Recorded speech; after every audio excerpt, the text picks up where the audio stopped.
السلام علیکم په خیر رالی تاسو ټیسټ لورز پښتون چینل ته زه تاسو ته ډیر خوش آمدید وایم.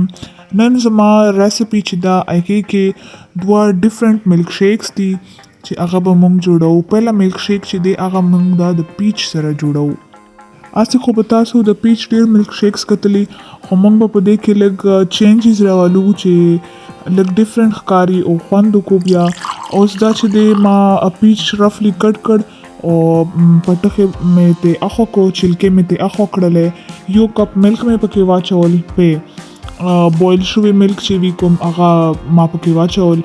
اوس 2 چمچې چینی پکې اچوم. چینی تاسو خپل ټیسټ مطابق کمولې زیاتولې هم شي. دا بالکل تاسو باندې دی تاسو ټیسټ مطابق دی چې تاسو څنګه خو هغه امر چینی تاسو واچوي. اوس چې دی داغه به تاسو خمزدار بیا ګرایند کړئ چې څه شی هم پکې پاتې نشي. تاسو کا یخ شي خوښ وي نو تاسو د کې برف هم زیات اچولی شي د پیلن هم لږ پکې واچوئ.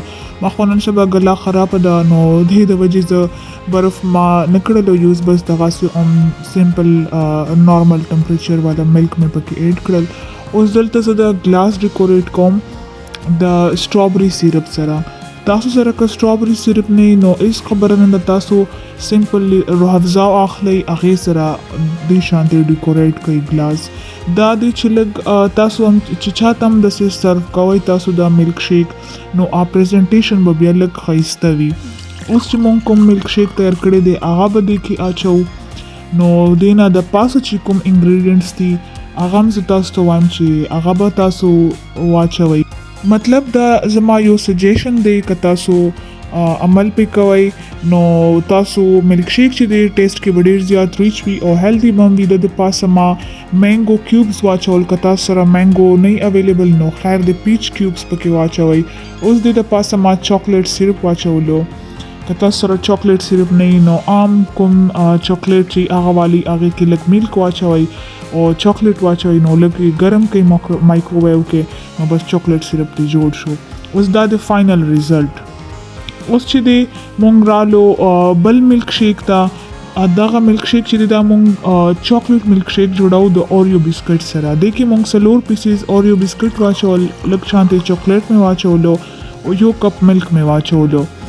دا به مونږ ښه مزیدار ګرایند کو او دې کې چینی به نه یوز کېږي که نه، ځکه چې چاکلیټ او اوریو بسکټ چې دي دواړه خواږه دي نو دې کې به چینی چې دی هغه به نه یوز کېږي. ما لږ برف یو ګلاس کې واچولو او دغه چاکلیټ سیرپ زه بیا یوز کوم ګلاس د ډیکوریشن دپاره.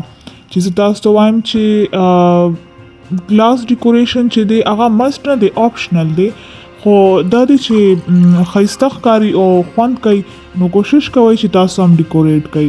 اوس ما ملک شیک چې کوم جوړ کړو هغه مې پکې واچولو. د پاسه زه کرشډ چاکلیټ پکې اچوم چې نور هم ښایسته شي او ټیسټ هم په دې نه هم مزیدار شي. تاسو هم ټرای کوئ دا ریسیپیز. که تاسو خوښې شي نو تاسو ماته کمنټ سیکشن کې پلیز فیډبیک راکئ او نور که تاسو څو ویډیوز فرمایش باندې غواړئ چې زه جوړې کړم نو تاسو ماته کمنټ سیکشن کې ویلی شئ. زما د چینل چې دی ټیسټ لورز پښتون تاسو د سبسکرایب کړئ چې تاسو ته مختلف مزیدار ریسیپیز ملویږي. اوس د بلې ویډیو پورې ماته اجازت راکئ. الله په امان، الله حافظ.